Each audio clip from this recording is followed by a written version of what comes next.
அல்ஹம்துலில்லாஹி ரப்பில் ஆலமீன். அல்லாஹ்வின் நல்லடியார்களே, பெரியோர்களே, அன்புக்குரியோர்களே, அல்லாஹு தஆலா சூரத்துல் ஃபலக், சூரத்துல் நாஸில் ஒரு சம்பவத்தை சொல்லுவான். என்ன சம்பவம்னு பார்த்தீங்கன்னு சொன்னால், யூதர்களில் ஒரு நபர் பொறாமையின் காரணமாக நாயகம் ஸல்லல்லாஹு அலைஹி வஸல்லம் அவர்கள் மீது சூனியம் செய்து கிட்டத்தட்ட நபி அவர்கள் 6 மாதங்கள் அவதிப்பட்டார்கள். எப்படிப்பட்ட வேதனை, இன்னல், இடையூறு, பிரச்சனை, குழப்பம் என்று சொன்னால், ஹஜ்ரத் அன்னை ஆயிஷா ரதியல்லாஹு தஆலா அன்ஹா அவர்கள் அறிவிப்பு செய்கிறார்கள், நபி அவர்களுக்கு மறதி ஏற்பட ஆரம்பித்து விட்டது. அதாவது ஒரு விஷயத்தை செய்ததாக நினைத்து கொள்வார்கள், உண்மையிலேயே செய்திருக்க மாட்டார்கள். இவ்வாறு மறதி ஏற்பட்டு கொண்டிருந்தது அந்த சூனியத்தின் காரணமாக. எனவே அல்லாஹ்வின் நல்லடியார்களே, பெரியோர்களே, அது எப்படி செய்யப்பட்டது என்று சுருக்கமாக பார்க்கும் பொழுது, செய்யக்கூடியவன், செய்தவன் லபீத் பின் ஆசம் என்ற யூதன். நபி அவர்களுடைய ஹாதிம், சேவகர், சிறு பையன் ஒருவன் இருந்தான். அவன் மூலமாக நபி அவர்கள் பயன்படுத்தக்கூடிய சீப்பின் பல்லை கொண்டு 11 முடிச்சுகள் போடப்பட்டு ஒரு கிணற்றுக்குள்ளே அது வைக்கப்பட்டிருந்தது. அல்லாஹு தஆலா ஹஜ்ரத் ஜிப்ரீல் அலைஹிஸ்ஸலாத்து வஸ்ஸலாம் மூலமாக இந்த சூறாக்களை இறக்கி அந்த விஷயத்தை தெரியப்படுத்தி, நபி அவர்கள் அதை எடுத்து ஒவ்வொரு ஆயத்தை, சூரத்துல் ஃபலக்குடைய ஒவ்வொரு வசனங்களை ஓதி ஓதி அந்த முடிச்சுகளை அவுத்தார்கள், கலற்றினார்கள்.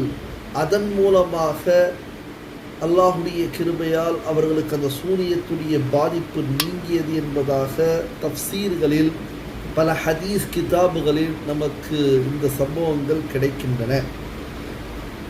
அவ்வாறு இருக்கையில் பல நபர்கள் அவரை பழிவாங்கியிருக்கலாமே என்று சொல்லும் பொழுது, நபி அவர்கள் சொன்ன வார்த்தை என்ன தெரியுமா? அல்லாஹ் எனக்கு ஷிஃபா கொடுத்துட்டான், நான் பழி வாங்கி என்ன ஆக போகுது? பழி வாங்குதல் என்ற ஒரு தலைப்புக்கு கீழே நாம் பேசுவோம் என்று சொன்னால், பழி வாங்கப்பட்ட செய்தி என்று குர்ஆனையும் ஹதீஸையும் வைத்து பார்த்தால், குறிப்பாக நம்முடைய உயிருக்கு மேலான ரசூலுல்லாஹி ஸல்லல்லாஹு அலைஹி வஸல்லம் அவர்கள் எந்த நேரத்திலும், எந்த சூழ்நிலையிலும் தனக்காக ஒரே ஒரு நபரை பழி வாங்கியதாக ஒரே ஒரு சம்பவத்தை நம்மால் கொண்டு வந்து நிறுத்த முடியாது, காட்ட முடியாது. ஆனால் இன்றைய சமூகம், நம்முடைய சூழ்நிலைகள், நம்முடைய உறவுகள், நம்முடைய மொஹல்லா பிரச்சனைகள், நம்முடைய பள்ளியுடைய நிலவரங்கள் எல்லாம் வைத்து பார்க்கும் பொழுது, எத்தனை பேர், எத்தனை உலமாக்களை, எத்தனை இமாம்களை, எத்தனை நல்லோர்களை, எத்தனை உறவுகளை, சொந்த சகோதரனை, சொந்த சகோதரியை பழிவாங்கி கொண்டிருக்கிறார்கள் சாதாரண காரணங்களுக்காக என்பதை நாம் இங்கே கவனிக்க வேண்டிய ஒரு விஷயமாக இருக்கிறது. ரசூலுல்லாவை விட ஒரு மிகப்பெரிய ஆலிம், மிகப்பெரிய இமாம், இமாமுல் அம்பியா, நபிமார்களுக்கெல்லாம் இமாம் ரசூலுல்லா. நம்மை போன்றவர்கள், உலமா பெருந்தகைகள், அவருடைய வாரிசுகள். ஆனால் ரசூலுல்லா பழிவாங்கியதே இல்லை. இந்த தலைப்புக்கு கீழே பேச சொன்னால் நாள் கணக்கில் பேசுவாங்க. நம்முடைய லைஃப்பில் இருக்குதா, இருக்கணுமா இல்லையா? அல்லாஹ்வின் நல்லடியார்களே, பெரியோர்களே, இந்த 60-70 வருட சொற்ப வாழ்க்கைக்காக மார்க்கத்தை விட்டுவிடக்கூடாது, அநியாயம் செய்துவிடக்கூடாது.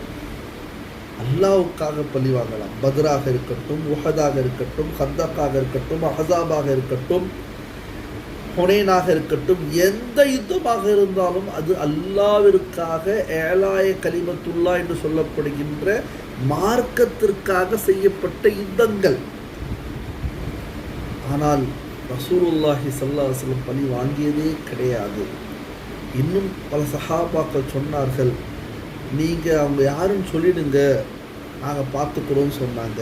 அப்படி சொல்லிட்டேன்னு சொன்னால் எனக்கு தெரியாமலே நீங்கள் என் மேலே இருக்கக்கூடிய முஹப்பத்தின் காரணமாக அவரை கொன்று விடுவீர்கள் அல்லது அவருக்கு ஏதாவது இடையூறு தருவீர்கள் என்பதாக ரொம்ப காலம் வரைக்கும் அவங்க சொல்லாமலே வைத்திருந்தார்கள். எப்போவுமே பேச மாட்டாங்க அதை பற்றி. லபீப் பின் ஆசம் அதற்கு பிறகும் பல முறைகளில் பல தடவைகளில் நாயகம் ஸல்லல்லாஹு அலைஹி வஸல்லம் அவர்களுக்கு முன்னால் வந்திருக்கிறார். ஏன்னா முனாஃபிக், அவர் யூதர்.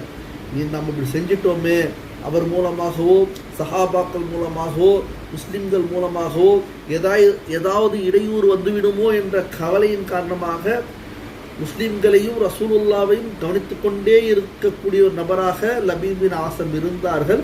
ரசூலுல்லா அதை பற்றி மறந்தவர்களாக வாழ்ந்தார்கள். இதுதான் வரலாறு சொல்லக்கூடிய.